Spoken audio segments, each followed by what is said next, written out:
Mark Chandler was the kind of man who believed in quiet routines and steady love. Olivia Chandler believed in stories, especially the ones where she always got what she wanted. When Mark was found dead in their bedroom, what looked like a tragic accident slowly unraveled into a calculated murder fueled by obsession, deception, and a twisted love fantasy Olivia had been writing long before she ever picked up the poison. Mark and Olivia Chandler had become something of a neighborhood ideal. Their two-story home sat neatly at the corner of a tree-lined suburban street in Tempe, Arizona, complete with a white fence, manicured hedges, and a small brass nameplate near the door that read The Chandlers, EST 2012. It was the kind of house that drew nods of admiration from joggers and families out on evening walks. Olivia's Instagram, full of filtered sunrise photos, fresh-baked pastries, and couple selfies, only added to the illusion. To the outside world, they weren't just happy, they were flawless. Mark worked in real estate and had built a strong reputation as someone honest and dependable. He was polite, hardworking, and always careful not to step on toes. Olivia, once a middle school teacher, had transitioned into blogging. Her focus was on lifestyle and relationships, recipes, reflections on love, tips for maintaining a happy marriage. Her audience loved her for her gentle tone and inspirational quotes. She spoke often about gratitude, about building a life together. People felt like they knew her. People trusted her. In truth, the Chandlers' marriage had started to crack years earlier, the fault lines invisible from the outside. Mark had grown distant, first subtly, then noticeably. He came home late, stopped engaging with Olivia's blog projects, and began taking solo trips under the pretense of work. Olivia, meanwhile, became increasingly fixated on the idea of preserving their image. She crafted narratives, selected just the right angles for photos, and framed their life online as something enviable and rare. It didn't matter that Mark was no longer playing along. She could carry the illusion herself. Mark didn't argue much, and he didn't confide in friends. But people close to him noticed changes. He stopped talking about Olivia. He looked tired more often, distracted, like he was always thinking about something he wasn't ready to say out loud. At company events, he attended alone. When asked, he'd smile politely and say Olivia was busy with the blog or needed a night in. No one pressed. After all, they looked perfect online. Everything unraveled on the morning of August 12th. Olivia called 911 at 7:18 a.m., her voice eerily calm. She said she had found her husband unresponsive in their bed. Paramedics arrived within minutes. Mark was pronounced dead at the scene. The first impression was a natural death, perhaps a heart attack in his sleep. There were no signs of trauma. No blood, no damage to the room. The bed was neatly made on one side, and Mark's side of the room appeared untouched. A single half-empty glass of water sat on the nightstand. Olivia stood outside the house wrapped in a shawl, watching the activity with dry eyes. When neighbors offered condolences, she nodded politely. She told one woman, almost mechanically, that Mark had been under a lot of stress, that his heart must have given out, that it was all so sudden. The initial news reports were sympathetic. A young husband dead in his sleep. A grieving wife left behind.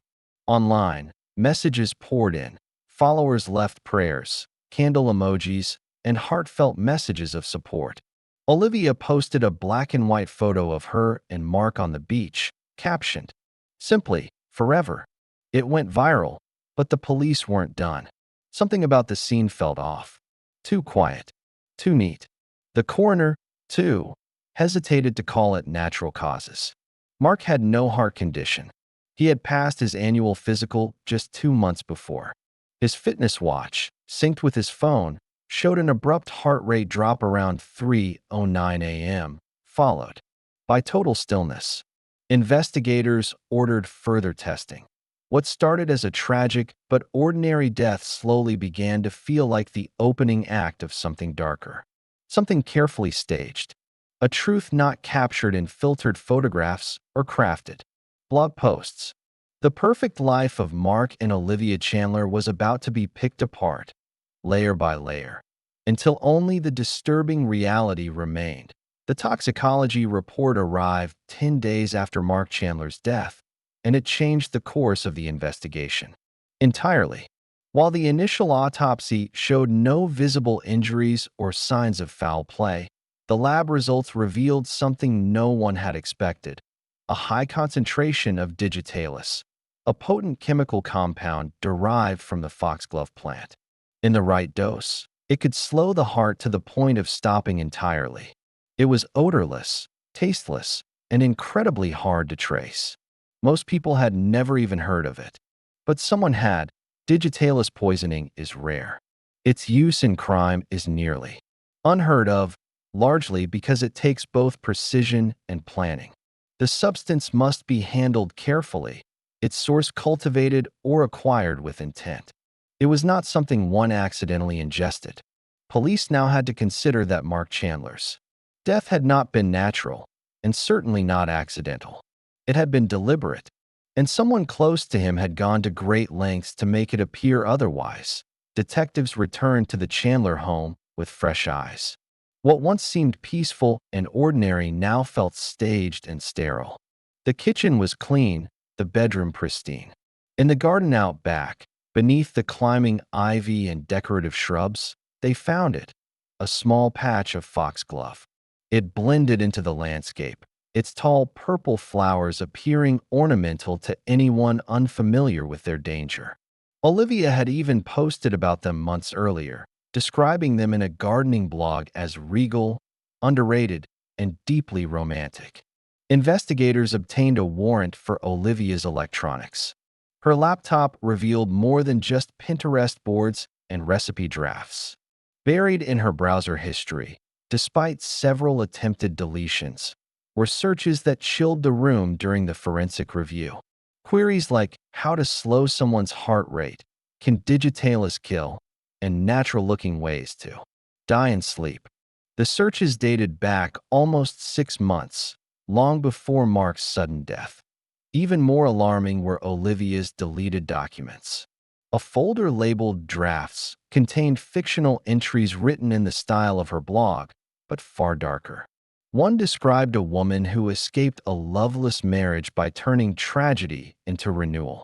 Another, disturbingly close to reality, described a man dying in bed from a mysterious heart event, while the narrator found peace and poetic justice in his passing. Neighbors and friends were shocked. They had seen Olivia as sweet, composed, and even fragile. But now, a new image was forming.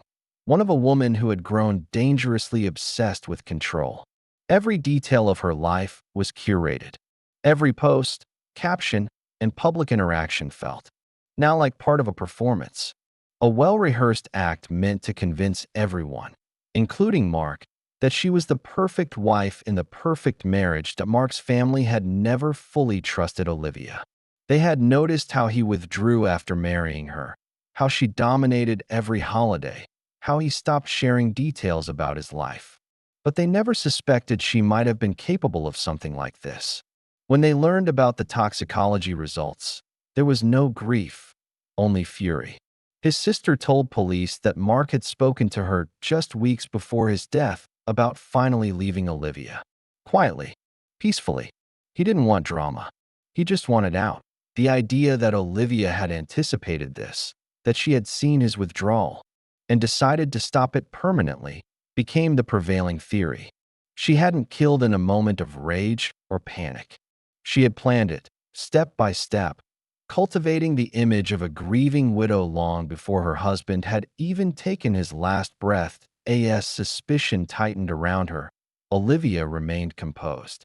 She posted a photo of a candlelit bedroom with the caption, "He visits me in my dreams." But behind that post, detectives saw a woman watching her story unfold from the inside, crafting a narrative while the truth began to unravel around her. While investigators combed through Olivia Chandler's online footprint, they stumbled upon Something unexpected, an anonymous profile linked to an obscure writing forum. The account, under the name Roxanne Bliss, had been active for nearly a year. At first glance, it seemed like harmless fiction writing, with posts about romance, longing, and dramatic escapes. But as detectives read deeper, it became clear this was no ordinary creative outlet. The details were too specific, the themes too repetitive, and the fictional characters disturbingly familiar. The stories followed a woman trapped in a cold marriage, suffocated by a husband who didn't love her. Again and again, this woman fantasized about starting over with a man she called L, a mysterious figure who offered passion, understanding, and freedom. Their encounters were romanticized, described in vivid detail, as if written not from imagination but from memory. Investigators traced the email used to register the account and confirmed their suspicion. It belonged to Olivia. Now the case turned even darker. This wasn't just about a marriage gone bad or a sudden impulse. Olivia had been documenting her emotional world in coded prose, dropping breadcrumbs about her intentions while maintaining a flawless public image. Her carefully curated Instagram showed brunches, love quotes, and photos with Mark. But Roxanne Bliss revealed resentment, frustration, and obsession with another man. Digging further, police identified L. His real name was Leo Martin, a 34-year-old bartender from Flagstaff. He had met Olivia at a small writing retreat the year before.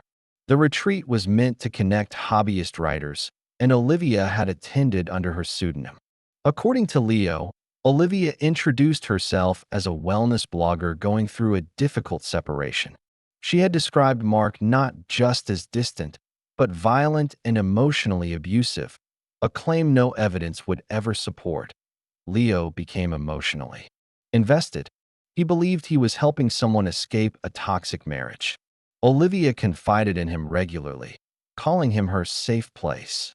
Texts between them, later recovered from a second phone Olivia kept hidden, revealed she had been orchestrating a vision of their life together. She shared rental listings in Oregon, discussed starting a blog together, even suggested changing her name. Leo, unaware of the reality, played along. He sent money for lawyer fees, encouraged her to stay strong, and promised he'd be there when she was finally free. What he didn't know was that Olivia had no intention of divorcing Mark, not in the traditional sense. Her stories, both online and in her private journal, painted only one escape. Mark's death. Olivia's search history and private messages revealed she had spent months researching digitalis. She had even ordered gardening books and contacted rare plant sellers online, asking questions under different names. She cultivated the foxglove herself, documenting its growth like a proud secret. Meanwhile, she kept Leo updated on progress, referring to Mark as the wall. She was almost ready to break through. When detectives interviewed Leo, he was shaken. He had no idea Mark was still living with Olivia, much less that he had died. The guilt was immediate. He turned over all their correspondence, and it became a critical part of the case. His testimony helped investigators piece together Olivia's dual life, a grieving wife in public, a fantasist in private, slowly rewriting reality until it matched her desires. The stories Olivia had written weren't just fiction. They were blueprints, scenarios she played out in her mind, then quietly tested in the real world. In those stories, no one questioned the widow. No one doubted her sorrow. And in the end, she always got the life she believed she deserved. What Olivia hadn't counted on was that fiction leaves clues. And once those clues surfaced, the beautiful narrative she had created began to collapse under the weight of her own deception. The timeline became disturbingly clear. Mark had been planning to leave Olivia for months, quietly gathering information about divorce attorneys, speaking in vague terms with close friends, and looking at short-term rentals near his office. He hadn't wanted a battle. Those who knew him best said Mark was always someone who avoided conflict, especially when it came to personal matters. But he had reached a point where the silence between them had become suffocating. He wanted out, not because of another woman or some dramatic betrayal, but because the love that once held their marriage together had long vanished. Olivia, however, had noticed his growing distance, and where most might have tried to repair things or accept the inevitable, she began to write a new version of their story, one where she remained admired, pitted, and untouched by blame. Divorce, in her mind, would have shattered the life she had so carefully constructed. Her blog audience expected romance and redemption, not failure. Her reputation, her identity, even her income, all depended on the illusion of a perfect marriage. If Mark left her, that illusion would implode. She wouldn't be a lifestyle icon. She'd be just another woman with a broken home. So, Olivia created an ending that would preserve the image she cherished.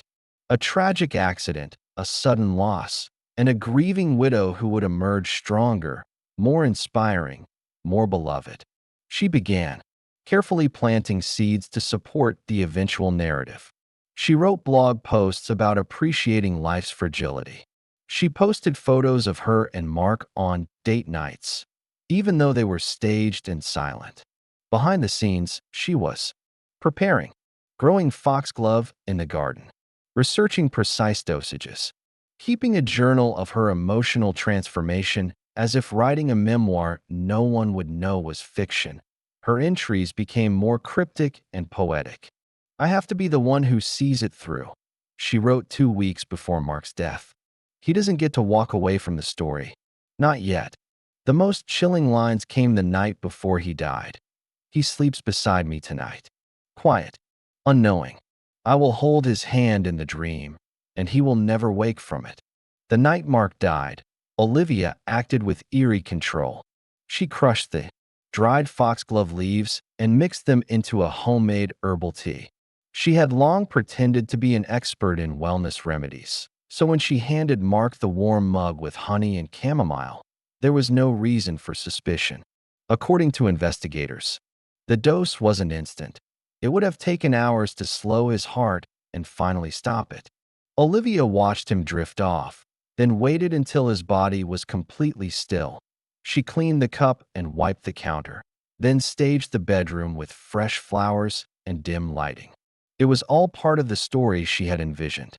She wanted it to look serene, peaceful, like a natural death that came gently in the middle of a loving home. When she called 911 the next morning, her tone was measured. Not panicked, not hysterical, just calm. She told the dispatcher that her husband wasn't breathing, that he had been under stress, that it must have been his heart. She played the grieving widow perfectly. Wore black, posted tributes, accepted sympathy. But something was always off. Her effect was too controlled, her sadness too curated. She gave interviews about love and loss, never once allowing her voice to crack.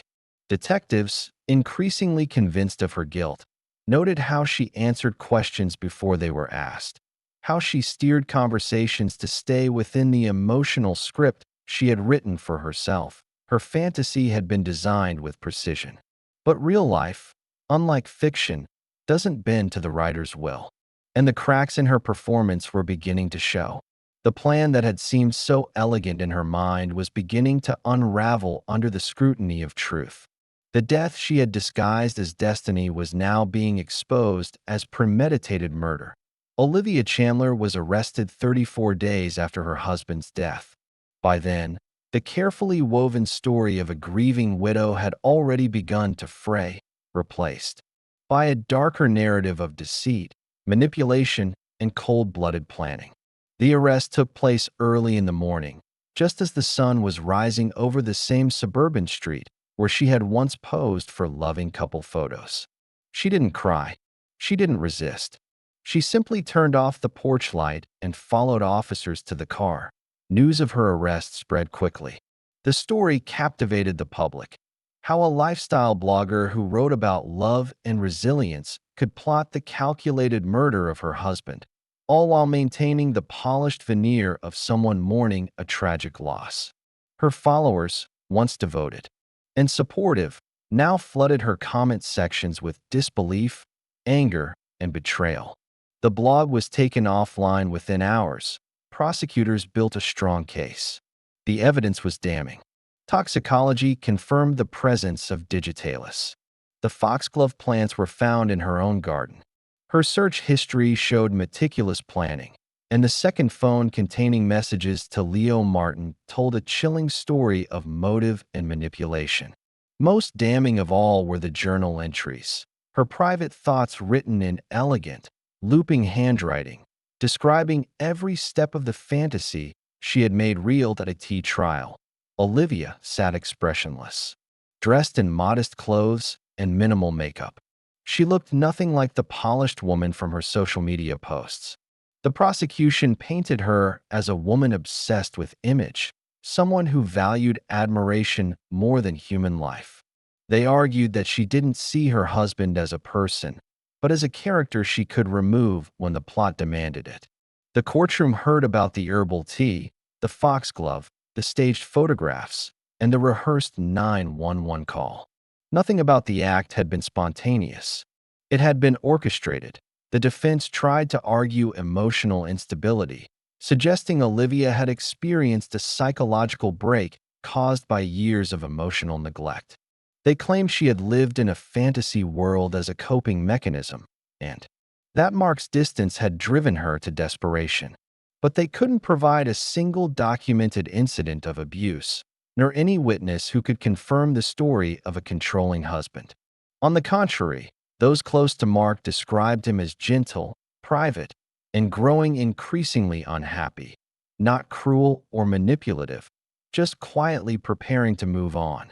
When Leo Martin took the stand, he looked pale and shaken. He told the jury that he had genuinely believed Olivia was a victim. He had sent her money, encouraged her to leave, and made plans to start a life with her. But he also admitted he had never met Mark, never seen any proof of abuse, and that he now felt used and ashamed. His testimony cemented Olivia's role not just as a killer, but as a skilled manipulator who used love as a tool for control. After 6 days of deliberation, the jury returned a guilty verdict for first-degree murder. Olivia showed no reaction. She was sentenced to life in prison without the possibility of parole. The judge, in his closing statement, said her crime was not just murder, but the deliberate erasure of another person to maintain a fictional image of herself. He called it one of the most disturbing acts of emotional calculation he had ever seen.